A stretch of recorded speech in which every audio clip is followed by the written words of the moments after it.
తర్వాత వాళ్ళు కూడా బంద్ అయిపోయింది. రోజు దరఖాస్తులు పోయి వారానికి 2 రోజులకు వచ్చింది.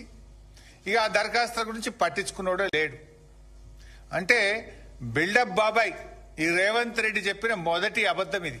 మేనిఫెస్టోలో కావచ్చు, ప్రమాణ స్వీకారం చెప్పిన తర్వాత ఈయన గారు చెప్పిన మొదటి అబద్ధం ఇక్కడితో స్టార్ట్ అయింది ఈయన ప్రయాణం. ఏం మాట్లాడినా అబద్దాలే, గోబల్స్. ఇప్పుడు కరీంనగర్ జిల్లా నుంచి ఒక రైతు, నేను పత్రికలో చదివిన విషయం చెప్తున్నా. గొడుగు నాగరాజు అనే రైతు ప్రజాభవన్కి వచ్చి ఫిర్యాదు చేసిండు. ఆ గొడుగు నాగరాజుకు సెల్ ఫోన్ లో మెసేజ్ వచ్చింది, నీ సమస్య పరిష్కారం అయిపోయింది అని. నిజంగా చూస్తే ఈ రోజు కూడా పరిష్కారం కాదు. అంటే నీ ప్రజాభవన్, నీ వేదిక ఎట్లా పనిచేస్తుంది, నువ్వు పోయింది లేదు, నీ మంత్రులు పోయింది లేదు, ఇచ్చిన దరఖాస్తులకు కనీస పరిష్కారం కూడా లేకుండా పోయింది.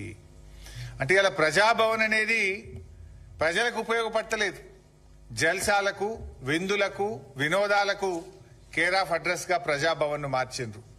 పొద్దున బ్రేక్ఫాస్ట్ మీటింగ్లు, మధ్యాహ్నం సెటిల్మెంట్లు, సాయంత్రం గానా బజానాలు, సంగీతులు, పెళ్లిళ్లు, రిసెప్షన్లు, ఎంగేజ్మెంట్లు, దీనికి వేదికగా ప్రజాభవన్ ను మార్చిండ్రు. సిఎల్పి మీటింగ్లకు వేదికగా ప్రజాభవన్ ను మార్చిండ్రు. 2 సంవత్సరాలుగా మీరు చెప్తున్నది అభివృద్ధి కాదు, అసమర్థత, పారదర్శకత కాదు, దోపిడీ, గ్యారంటీలు కాదు, గారిడి. అంటే ఇది ప్రజాపాలన కాదు, ఇది నయవంచక పాలన. రేవంత్ రెడ్డి ఒక ప్రైవేట్ లిమిటెడ్ కంపెనీ పాలన ఇది. ఇలా నీ 2 ఏళ్ల పాలనలో బీఆర్ఎస్ ఎన్నో విజయాలు సాధించింది, నేను ఇందాక చెప్పాను. మరి కాంగ్రెస్ ఏం చేసింది? ఒక్కటన్నా ఉందా?